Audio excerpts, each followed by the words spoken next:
주 목사님께서 이렇게 귀한 기회를 허락해 주시고 또 우리 성도들과 만나 뵙는 기회는 제가 그동안 생각하고 바라고 원해서 된 게 아니고 하나님이 이렇게 때를 맞추어 주신 줄 믿습니다.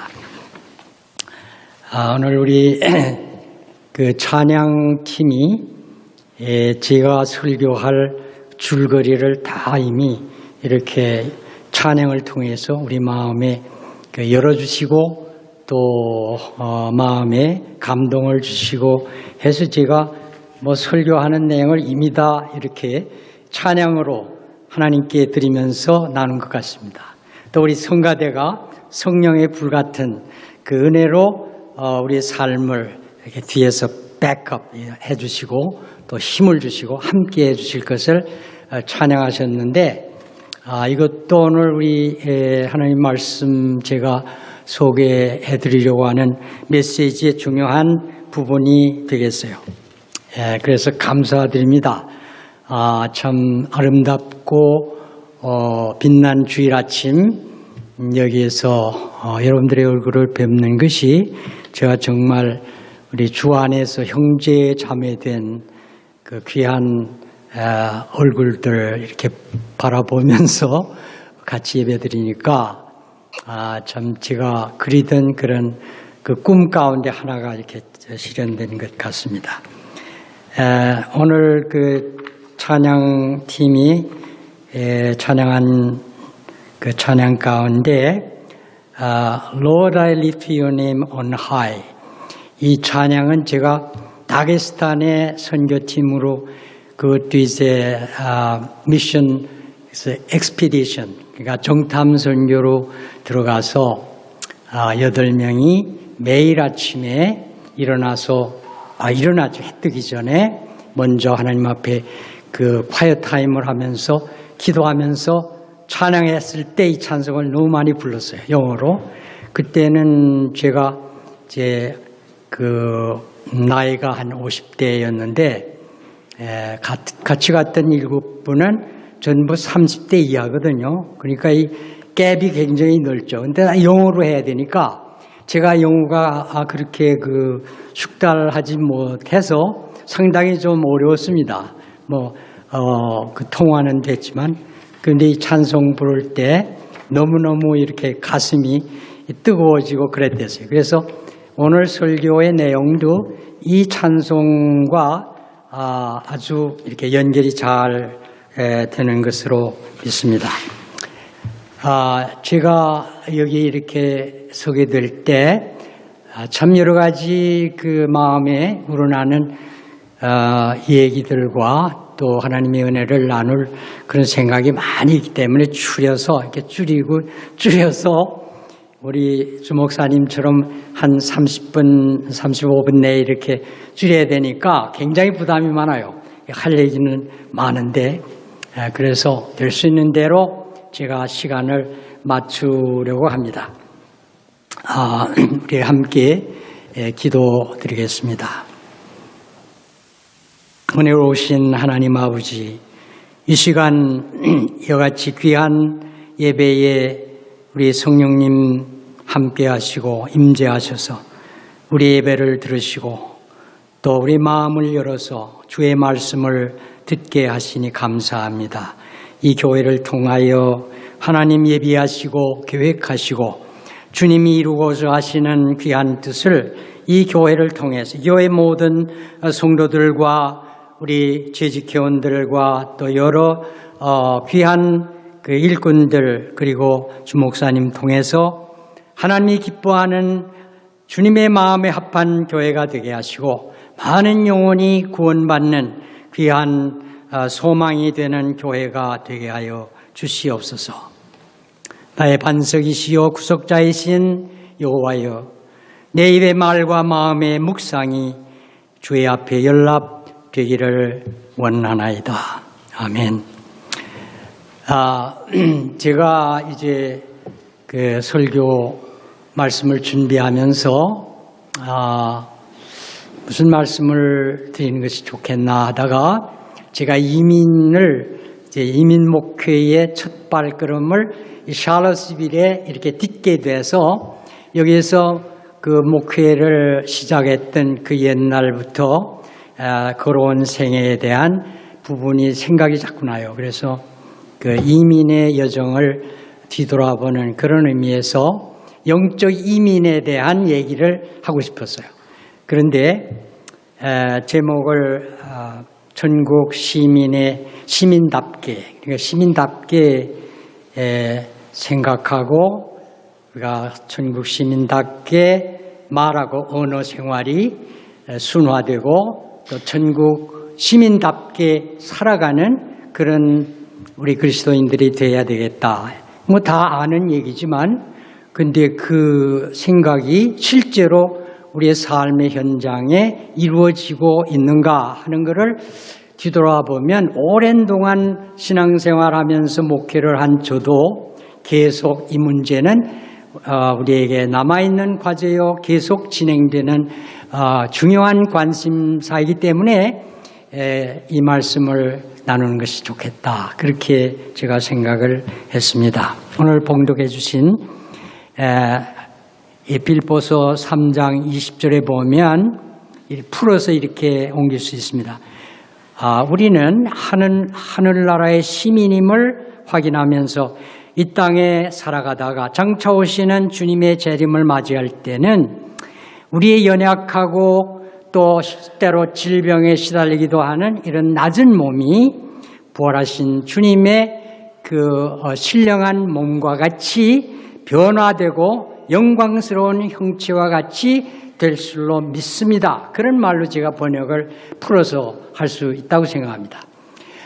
그러니까 우리가 지금 예수 믿고 변화되는 생활 가운데서 살아가는 삶의 그 일생지상의 삶은 하늘나라 시민인데 이미 시민권을 가지고 살아가는데 땅에 발을 딛고 살아가니까 여기에 많은 제한이 있고 우리에게 한계가 있어서 씨름하고 힘들어하기도 하고 고민하기도 하지만 그러나 우리의 삶은 점차적으로 거룩하게 변화되어 가서 말하자면 이제 sanctify 되어 가고 그 다음에 마지막에 주님이 오시는 그때는 우리 몸이 하나님의 은혜 가운데 소련히 변화돼서 부활하신 예수님의 형체와 같은 그런 몸, 우리 이 몸이 아니고 그런 변화된 몸으로 영원한 하늘나라에서 영생 복락을 누릴 줄 믿습니다. 이런 고백이거든요.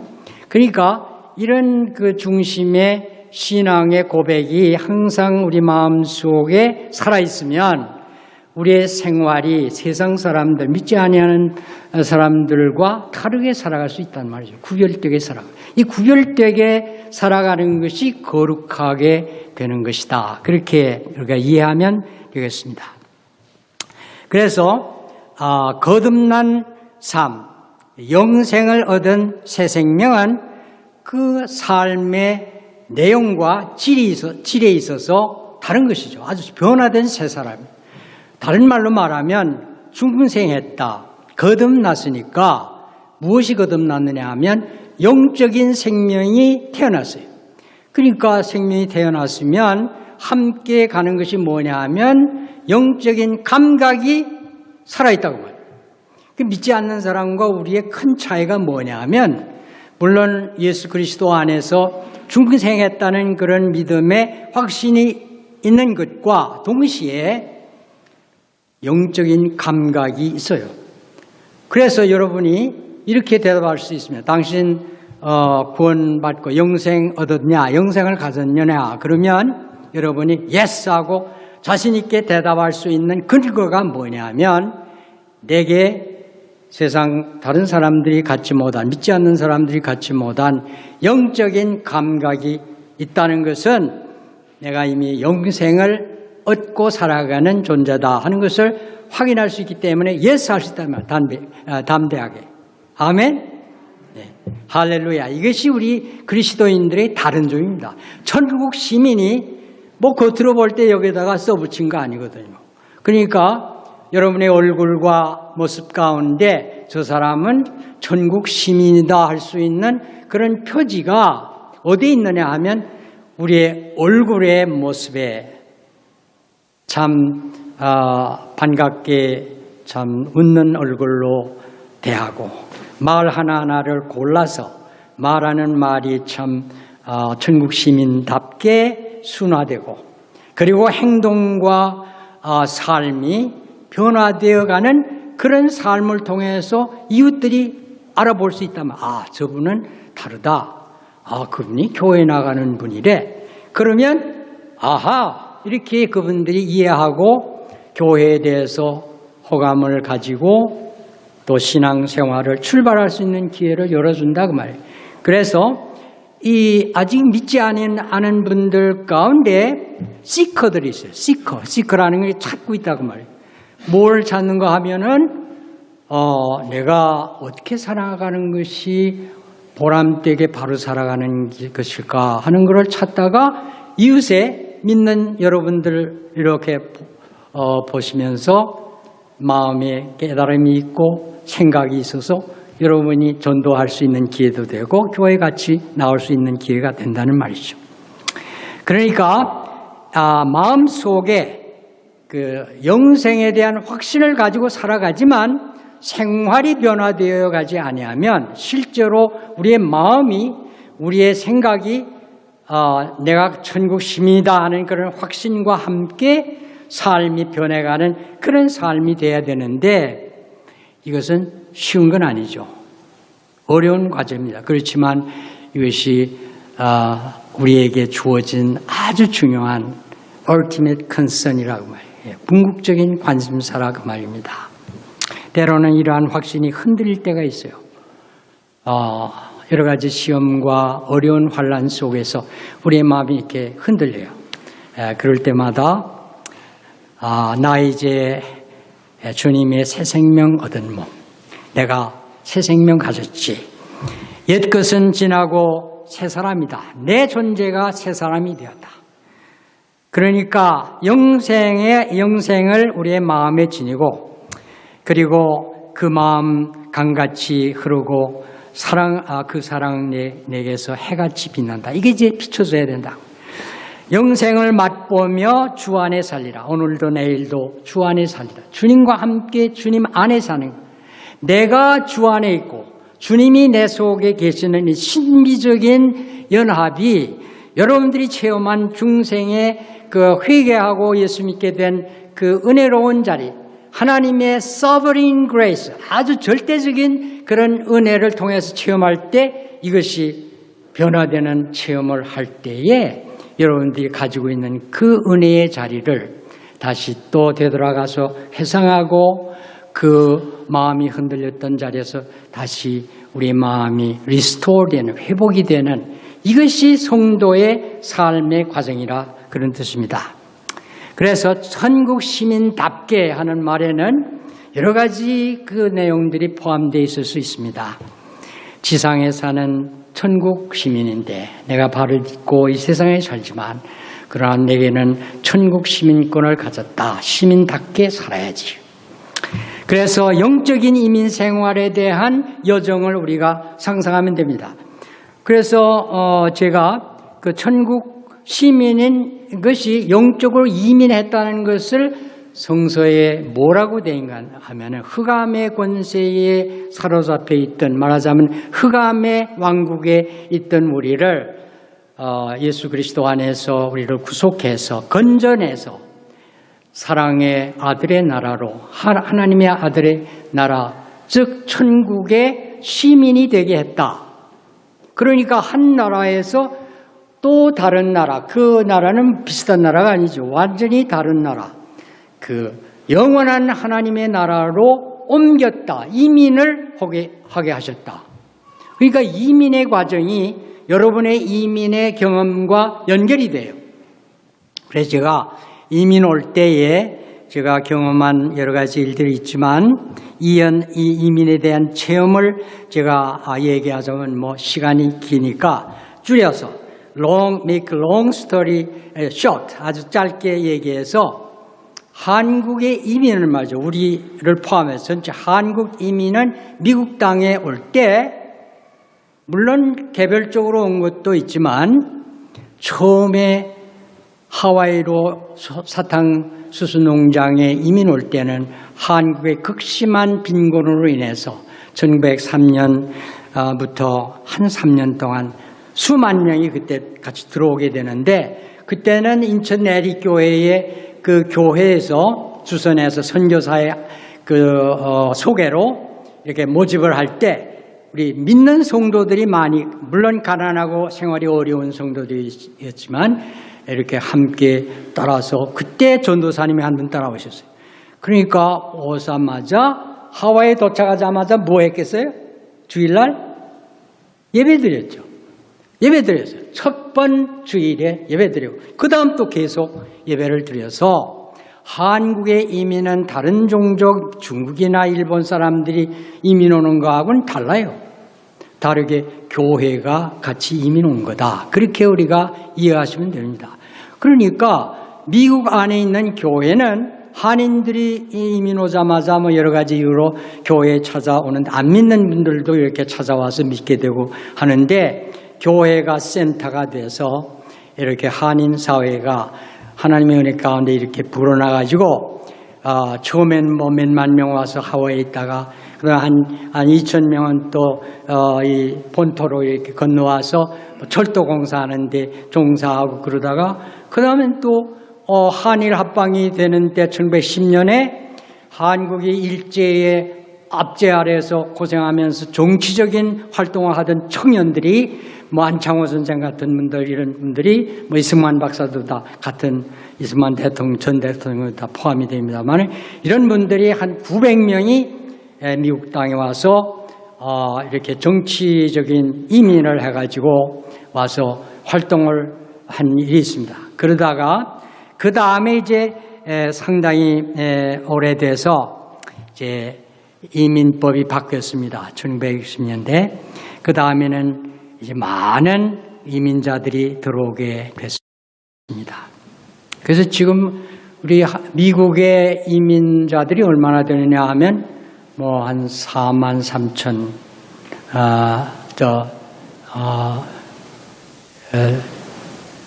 교회가 4,300개쯤 된다. 그렇게 말해요. 교회가. 그리고 이민자들은 뭐 한 200만 될 것이다. 이 정확한 숫자를 우리가 얻기 어려운 것은 법적으로 다 이렇게 프로세스 해가지고 과정을 거쳐서 온 분들은 다 이렇게 그 카운트가 되는데, 헤아려지는데 그 외에도 많이 있거든요. 그러니까 이게 수가 대사관에서도 정확히 몰라요. 200만인지 150만인지 모르지만 어쨌든 자꾸 이렇게 늘어나요. 그리고 지금도 늘어나지만 그러나 조금 이렇게 주춤하고 있습니다. 어떤 분들은 뭐 한국의 여건이 변화되는 대로 미국에서 살아가는 것이 이민자로서 어려우니까 여기 적응도 안 되고 동화가 잘 안 되니까 힘들어 하다가는 그 다음에 한국으로 역이민하는 그런 분들도 들어 있었어요. 뭐 그것도 가능합니다. 그래요. 일본 사람들도 그런 역이민이 좀 늘어나가지고 그런 경향들이 있었습니다. 어쨌든 이러한 그 이민의 과정을 통해서 중요한 걸 경험하는 건 뭐냐 하면, 미국에 와서 적응하고 또 그 다음엔 좀 더 동화되는, 이 어시밀레이트 되는 것이 이게 중요한 과제인데, 법적으로 동화되는 것은 절차를 거쳐가지고 영주권을 받고 그 다음에 몇 년 지나서 또 인터뷰를 해가지고 시민권 받으면 이거는 미국 시민권이 됐으니까 structurally, 구조적으로 동화가 된 겁니다. 그러니까 법적으로 동화가 됐으니까 뭐 패스포드 가지고 미국 시민이니까 어디든지 참 편리하게 권리를 갖고 이렇게 행사할 수 있는 그런 그 동화가 됐어요, 법적으로. 그러나 두 번째 문화적인 동화는 다른 문제입니다. 미국에 와가지고 미국 사회에서 우리 삶이 동화가 되지 아니하면 불편해요. 말도 안 통하죠. 여러분 가운데도 아마 영어가 불편해가지고 때로 좀 이렇게 고민하는 그런 분들이 계실지 모릅니다. 불편해요. 우선 아주 간단히 말해서. 그러니까 살 재미가 없단 말이에요. 그래서 더 떠나온 고국을 그리워하기도 하고 이거 되돌아갈까 그런 생각도 합니다. 이것이 뭐냐면 영적으로 하나님의 은혜로 예수 그리스도 안에서 중생하는 체험을 통해서 우리가 새 사람이 되면 이것이 뭐냐면 이 structurally 법적으로 하나님의 법으로 칭의 너는 의롭게 됐다 해서 칭의를 받는 때에 이미 하늘나라 시민권을 취득한 것이다. 이렇게 보면 좋습니다. 이해가 되십니까? 그 다음에는 하나님이 책임지고 다 이렇게 우리를 인도하시는데 단 우리가 문화적으로 동화되는 것은 두 번째 과정입니다. 내가 어떻게 하나님의 나라의 시민처럼 시민답게 살아가느냐 하는 삶의 변화와 삶의 동화가 문화적으로 되지 아니하면 불편하다 이 말이에요. 우리 몸에 우리 마음에 그 신앙생활을 하는 것이 정말 기쁨으로 감격해서 늘 찬양하면서 따라가야 되는데 어떤 때는 이렇게 마음이 백슬라이딩 한다고 해요. 뒤로 이렇게 미끄러져 내려간다.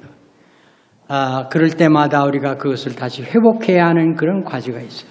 이것이 날마다 거룩하게 되어야 하는 성화되어야 하는 가는 그런 과정을 문화적인 동화의 과정이라 이렇게 생각하면 여기에는 우리 성령님과 우리 하나님의 은혜와 더불어 우리가 협력해서 같이 내가 거기에 인볼브해서 같이 참여해서 하나님의 계획에 따라서 내가 변화되어 가야 되기 때문에 어떻게 하면 그렇게 잘할 수 있는가 하는 것이 오늘 메시지의 중요한 그 줄거리입니다. 주제입니다.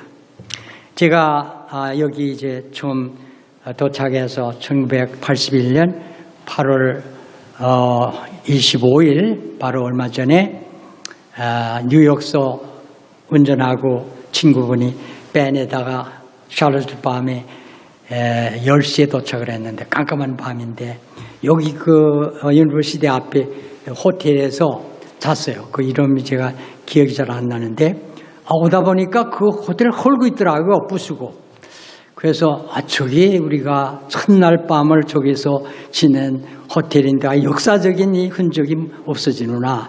그런 마음이 들었습니다. 그리고 나서 이제 처음에 우리 아들 쌤이 북미학교 1학년에 그리어 엘레멘터리 스쿨에 들어가가지고 첫 클래스에 앉아 있는데 저놈이 저거 영어를 못해서 어떡하나 ABCD도 모르고 왔으니까 이렇게 보는데 첫 시간에 선생님이 드로잉 클래스니까 그림 그리는 시간에 붓을 어떻게 사용하는 법을 설명하시더라고요. 빨간색을 칠하다가 노란색을 칠하고 싶으면 물컵에다가 씻고서 노란 물감을 묻혀서 또 그리고 이렇게 하고서는 다 그리면 뒤에다 이름 써서 제출하라. 근데 이 얘기 알아들었겠어요? 전혀 못 알아듣죠. 제가 그 광경을 보고서 이제는 시작해서 제가 다가가서 우리 쌤한테 무슨 말인지 모르겠지? 그러니까 눈물이 걸썩어요. 그래서 제가 같이 아주 눈물이 나더라고요. 참 얼마나 당혹스럽고 얼마나 당황하고 그랬을까? 그런 광경을 제가 보면서 내가 이거 참 못할 일을 했구나. 그런 생각이 들었어요. 그래서 그런 과정에서 얼마나 힘들어하는 것을 제가 보면서 천국 시민이 돼서 중생하던 그리스도인이 삶에 직면했을 때 신앙생활의 어려움이 이렇게 어렵겠구나. 그런 생각을 했어요. 초신자들, 새로 교회에 들어온 분들이 여러분과 함께 신앙생활할 때의 어려움이 있겠구나 하는 것을 이해하고 도와주시고 이렇게 가까이 하시고 그러면 좋을 것 같아요. 이것이 이민의 여정이 영적으로 우리 그리스도인들이 이민된 그 상황과 비슷하다고 말이에요. 그래서 이런 생각을 우리가 이해하고 성경을 보면 성경은 이민의 역사로 시작해서 이민의 역사로 계속 끝을 맺는다. 그렇게 생각하면 좋을 것 같아요. 자, 그런데 우리 이민된 삶의 그 중요한 차이가 뭐냐면 이제 영생 얻은 영적인 법적으로 하나님의 자녀가 된 그 법적인 권리와 하나님의 은혜와 그 다음에 성화되어 가는 그 과정은 두 가지 다른 차원이라고 말이에요. 그러니까 우리가 현실 생활에서 어떻게 변화되어 가야 되느냐 하는 노하우, 그 방법, 그 삶의 패턴을 우리가 우리 몸에 익혀야 된다 그 말입니다. 이민자는 적응하고 뿌리를 내리려면 우선 옛날 떠나온 세계와는 이별했어요. 떠났으니까 하늘나라의 시민된 삶의 그 상황으로 우리가 옮겨갔으니까 그 삶의 변화가 된 그 차이점을 우리가 늘 생각해야 됩니다. 나는 다르다. 물론 이렇게 다른 사람과 격려하라는 것이 아니고 내 속에는 이 마음의 자세가 항상 겸비되어 있어야 한다 그런 말입니다. 그래서 이민 생활에서 제일 중요한 것은 뭔가 하면 위에서부터 내려주신 하나님의 은혜에 대한 축복에 감사하고 그 우리에게 베푸르신 은혜와 축복이 상단 축복이다. 그러니까 top line blessing. 그러니까 우리의 삶의 윗부분은 하나님의 축복이 내게 임했다. 그런데 그 다음에는 하단, 아래는 뭐예요? 하단 책임이죠. 내가 그대로 살아야죠. 감사한 마음으로 그리스도인답게 천국 시민답게 살아야 되는데 이것이 우리에게 주어진 과제입니다. 그래서 어떤 분이 그것을 쉽게 설명하기 위해서 제가 한 분은 강사님이 아주 금물로 된 성경을 절반을 아주 기술적으로 기계로 딱 잘라서 절반을 아주 이분하게 딱 잘라서 두 토막을 가지고 나와가지고요. 이 윗부분하고 아랫부분을 이렇게 떼놓고서는 이 상단 축복만 생각하고 살면 되겠느냐? 하단 책임을 이행하지 않으면 성경으로 받아들이기 어려운 생활이다. 이렇게 설명하시더라고요. 자, 이것이 우리의 과제예요. 하단 책임은 어떻게 이행해야 되느냐 하면 상단 축복에 대한 감사와 감격이 내 마음속에 늘 살아있어야 됩니다.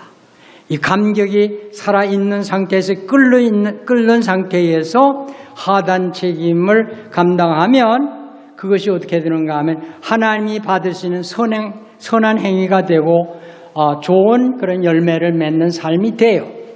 근데 비슷한 것 같은데 이것이 식어지고 열정과 감격이 식어지고 그리고 마음이 냉랭한 가운데서 해야 하긴 하는데 해서 부득이해서 끌려서 하다 보면 외식이 되기 쉽고 어떤 때는 자기도 모르는 사이에 자기의 어떤 명예나 칭찬이나 누가 안 알아주나 그래가지고 이런 유혹이 오게 돼요. 왜 그런가 하면 이쪽에 상단 축복에 대한 감격이 살아있지 않으니까 이게 하는 일이 다 이렇게 밑에서 흔들리고 있는 거예요.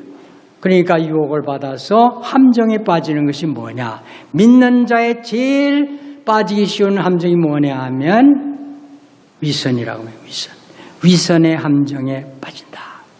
자, 그러니까 이 위선의 함정을 우리가 생각할 때 성경에 아주 중요한 그런 챌린지를 우리에게 주는 말씀이 있어요. 제가 설교를 좀 막 줄이겠습니다.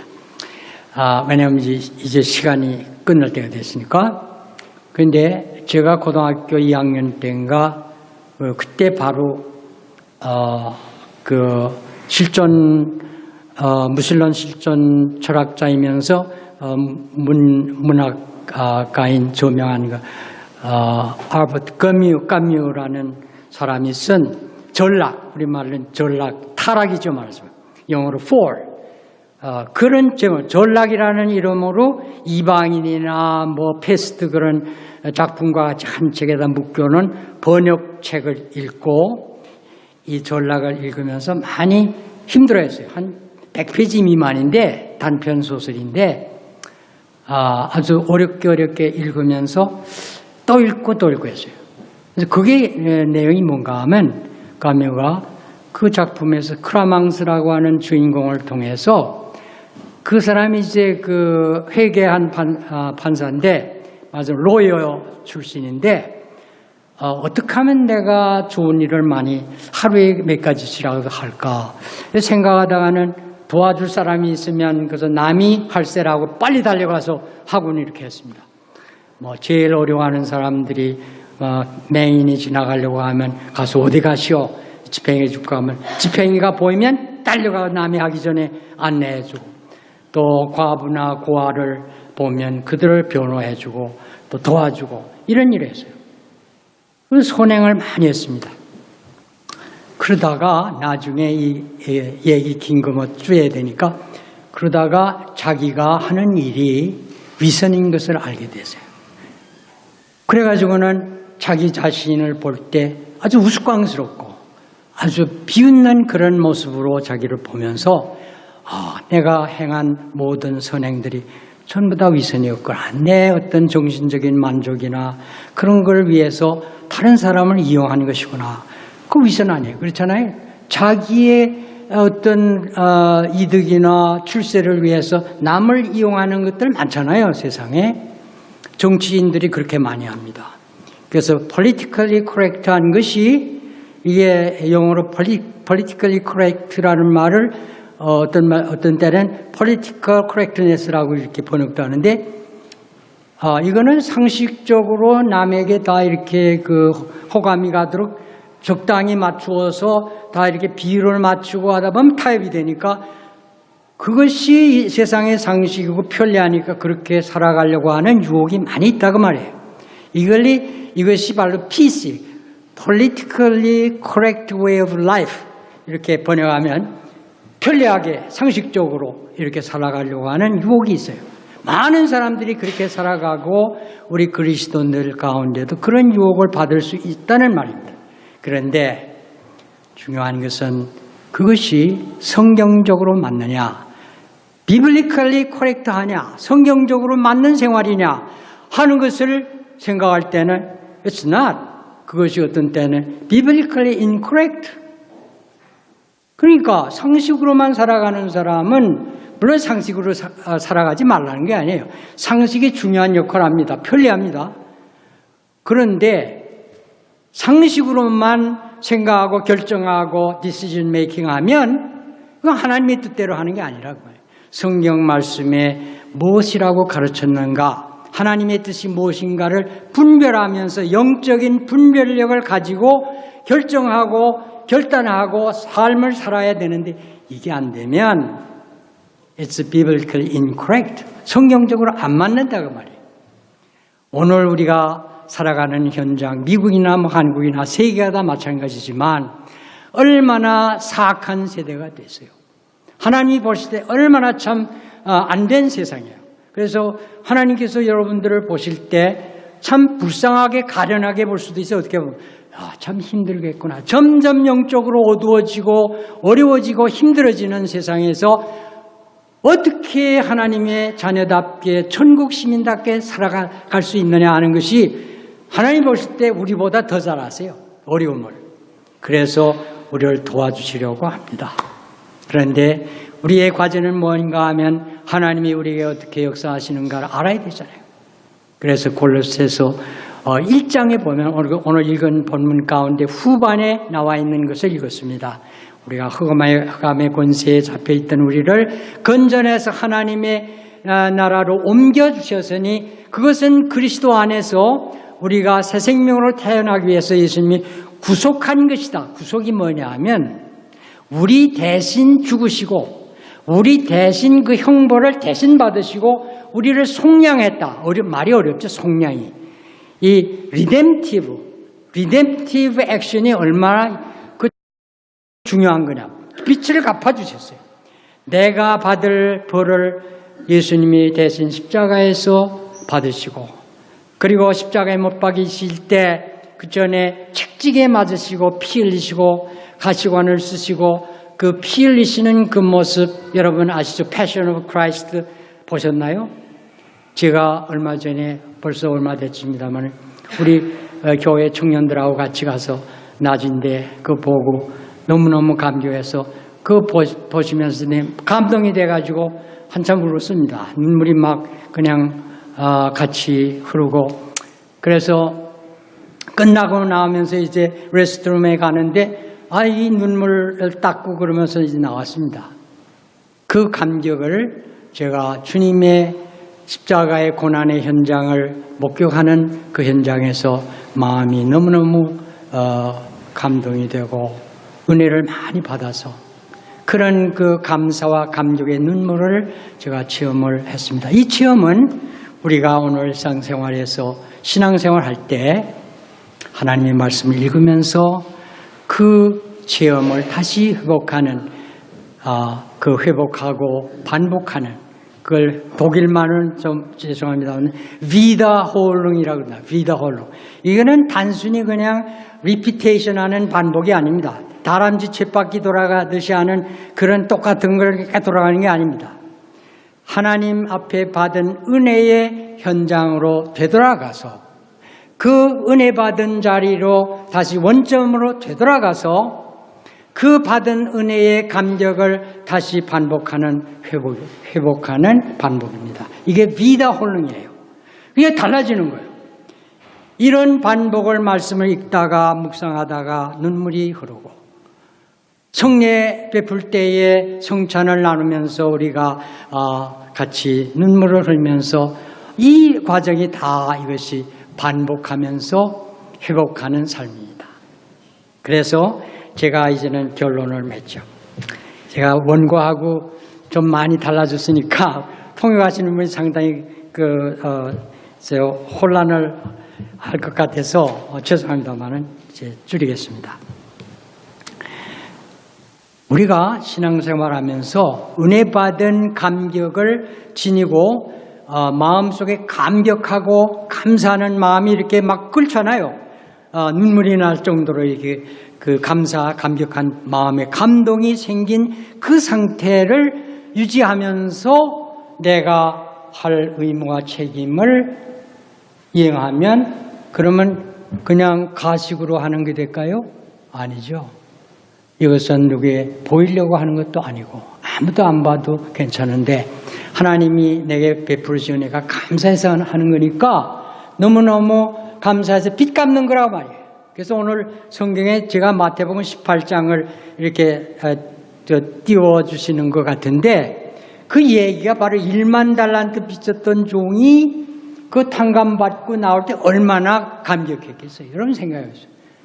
그런데 얼마 안 있다가 어떤 사람 만났는데 자기 동관 하나 100데나리온 자기한테 빚진 거 그 숫자를 풀이할 필요 없습니다. 엄청난 일생을 갚아도 못 갚을 빚을 그 주인이 보다가 불쌍히 여기고 내 처자들 다 이제 말하자면 있는 거 다 팔아서 그리고 내 몸까지 해서 빚 갚으라 그러니까 제가 갚겠습니다. 꿇어 엎드려서 보니까 다 갚을 것 같지 않죠. 뻔하죠. 그렇지만 그 진정성을 인정할 수가 없죠. 그렇지만 불쌍히 보아서 다 탕감해 줬어요. 그런데 100데나리온 그 몇 달 벌어서 갚을 수 있는 만한 그 돈 요새 컴퓨터 하나 살 만한 돈이라고 합시다. 그 돈을 자기한테 빚진 사람 만나가서 100데나리온 당장 갚아라. 그러니까 목살 여기 목을 잡고 갚아라 그랬다 그랬어요. 비면서 꿇어엎드려 비니까 안 된다. 당장 갚아라. 그리고 목에다 가뒀다니까 동관들이 보다가 그 사실을 알고서는 그 왕한테 주인한테 알렸어요. 그래서 그놈 불러라. 그래서 다시 오게 가뒀다. 이게 무슨 얘기냐? 그 스토리가 비유가 비극으로 끝난 것 같지만 우리에게 주는 교훈은 이렇게 용서 못하고 잊어버리고 그 감사를 잊어버린 그 사람이 천국 시민이겠느냐? 그러니까 너희는 그렇게 되지 말고 이런 번씩 7번이라도 용서하고 다른 사람의 허물을 용납하고 이렇게 용서하고 도와주라. 그런 의미로 이제 했는데, 자, 이 얘기는 뭐냐 하면 우리가 똑같은 처지. 그 얘기가 바로 여러분과 저한테 하는 얘기 아니에요. 그런데 우리가 생각하면 하나님의 무한한 은혜를 받았으면 그 일생을 통해서 갚지 못할 생명의 그 은혜를 우리가 마음에 잊지 아니하고, 그리고 빚을 갚는 것. 빚진 거 다 나쁜 거 아닙니다. 사랑의 빚은 지라 그래서 성경에. 부모님 위해서 받는 부모의 사랑이 여러분 값싼 겁니까? 그거 얼마나 귀한 거예요. 그러니까 여러분 받아야 돼요. 받고는 기억하고 깨달은 대로 감사해서 뭐 누가 효도노로 달아 효녀대라 안 해도 감사해서 하는 거예요. 감사한 마음이 있으면 되잖아요. 그러니까 하나님 앞에서 그 감격을 가지고 하면 빚 갚는 거니까 신문에 내요? 광고예요? 누가 나 오늘 1,000불 갚았습니다 하고 신문에다 냅니까? 그거 아주 어리석은 거죠. 누가 그렇게 안 해요. 그러니까 우리가 그렇게 살면 그러면은 인간은 선행은 할 수 없다. 그리고 이제 결론을 맺은 게 전락이에요. 그래서 선을 행하던 고해 판사가 이제 나중에는 타락해가지고 술집에 가가지고 하는 그 고백이 끝을 맺는 겁니다. 선해도 소용없다. 다 위선이 되니까. 그런데 성경은 우리에게 할 수 있다. 그리스도인은 할 수 있다. 왜? 은혜 받은 감격을 갖고 빚 갚는 자세로 베푸는 사랑은 하나님이 받으시는 아름다운 열매로 받으신다고 말해요. 그것이 그리스도인의 선행입니다. 자, 이것이 가능하려면 우리가 그리스도 안에서 사랑의 힘이 식어지지 않아야 돼요. 주여 나에게 사랑의 힘을 주소서. 찬송가에 보면 나에게 사랑의 힘을 주소서 하는 찬송이 있어요. 이것이 D.M. 포르투니안스키라고 하는 분이 작곡한 건데, 내가 깊은 곳에서 주를 불러 아뢰니, 그 찬송이 있어요. 그 곡이 그 포르투니안스키의 곡인데 그 가사가 우리말로 번역은 좀 달라졌는데 독일어로 원어로 보면 주여 나에게 사랑의 힘을 주소서. 왜? 사랑의 힘이 빠지니까 생각은 해야 될 줄 아는데 뻔히 부부간에도 내가 남편을 사랑하는데 내가 잘해야지 하는 마음이 있어도 사랑의 힘이 빠지면 금방 짜증을 내고 어떤 때는 불평을 하고 생각 아니게 그냥 딴 그런 것이 나오니까 이게 왜 이럴까 해가지고 그런 경험 여러분 안 하세요? 저도 그런 거 어떤 때 느껴요. 당연히 해야 되는 줄 아는데 안 되거든요. 왜? 뭐가 빠졌어요? 배터리 파워가 빠졌어요. 사랑의 힘이 빠졌다고 말해요. 그러니까 그 충전하려면 어떻게 해야 되느냐? 배터리 충전하는 거 아시죠? 충전하려면 어떻게 하느냐? 하나님께서 우리에게 거룩한 길을 우리에게 주시죠. 은총의 수단으로. 그 말이 어렵죠? 은총의 수단. Means of grace. 하나님의 은혜와 축복을 주시는데 통로가 있다고 말해요. 파이프라인처럼. 그거는 채널처럼 눈에 보이지 않는 채널이에요. 쉽게 말하면. 은총의 채널이 있는데 그것이 은총의 방편인데 그것이 뭡니까? 하나님의 말씀이에요. 성경. 하나님 말씀을 읽을 때 그냥 읽지 아니하고 이 말씀을 읽을 때 살아계신 하나님의 말씀인 줄 알고 뭐 문학적으로 역사적으로 이런 것도 도움이 돼요. 그거 해야 돼요. 그렇지만 성경은 세상 무슨 책과 다르니까 이것은 하나님의 말씀이다. 이것이 신학적인 관점이에요. 성경을 하나님의 말씀이며 신학적인 관점에서 읽으니까 읽고 그 내용을 observe해서 관찰하고 터득하면 묵상을 하면서 이게 내게 주시는 어떤 의미인가를 이해하고 깨달아 하는 understanding이 되는 그 과정이 묵상하는 겁니다. 반복해서 이렇게 음식을 씹듯이. 그러면 우리에게 뭐가 생겨요? 음식 먹으면 뭐가 생깁니까? 시장에서 맥이 빠졌다가 좋은 음식 먹으면 어떻게 됩니까? 살아나죠. 생기가 나죠. 영적으로 활력이 생겨요. 그게 뭐냐? 성령의 은혜로 우리가 영적인 힘을 얻는데, 다른 말로 말하면 사랑의 힘이 충전돼서 power of love, 하나님의 사랑으로 인해서 파워가 다시 회복돼요. 이게 하루 한 번 하고 끝나요? 계속 반복하는 겁니다. Everyday life, 매일매일 이게 충전되는 거예요. 아침에 일어나서 quiet time 하면서 다시 회복하고, 그럼 성경 읽을 때 마치 이것은 하나님 말씀이 내게 거울이다. 내 얼굴에 형이 뭐 생기면 뭐 여기에 눈곱이 띄었다든지 여기 무슨 그 검은 것이 묻었다면 보고서 뭐 괜찮아 그냥 나가는 분들 계세요? 거의 그런 일 없죠. 다 닦고 화장하고. 이것이 뭐냐 하면 자기 비판적으로 읽고, 그냥 남 비판하는 거 아니에요. 성경 읽고 자기를 그 안에서 비판하면서 깨닫고, 그리고는 그냥 나가라는 거 아니에요. 그리고는 회심하는 과정으로 변화되는 실천적인 삶으로 변화하는 이 둘이 같이 연결이 돼서 성경을 묵상하면서 어플라이, 이렇게 적용하는 생활, 이것을 통해서 사랑의 힘을 회복하고 천국 시민답게 살아갈 수 있는 줄 믿습니다. 자, 주님의 은혜로 대속하여서 피와 같이 붉은 죄 어떻게 된다고요? 눈같이 희겠네. 이 영어로 부르면 이게 후렴의 말이죠. 실감이 나요. Jesus paid it all to him I owe. 이 all to him I owe가 뭐예요? all to him I, 내가 주님 앞에 비쳤습니다. 전적으로 다 비쳤습니다. 내 삶이 이건 내 생명이지만 주님이 내게 계셔야 되고 주님의 소유입니다. 그러니까 비쳤어요. 그래서 주님이 우리에게 눈같이 희게 죄를 씻어주신 그 은혜를 생각하면서 내 생명 주님의 것이니까 주님 앞에 바쳤습니다. consecrate, 영어로. 주님의 것이에요. 주님께 봉헌이 됐어요. 그렇게 살아가면 우리 삶이 천국 시민답게 살아갈 줄 믿습니다. 아멘. 제가 기도하겠습니다.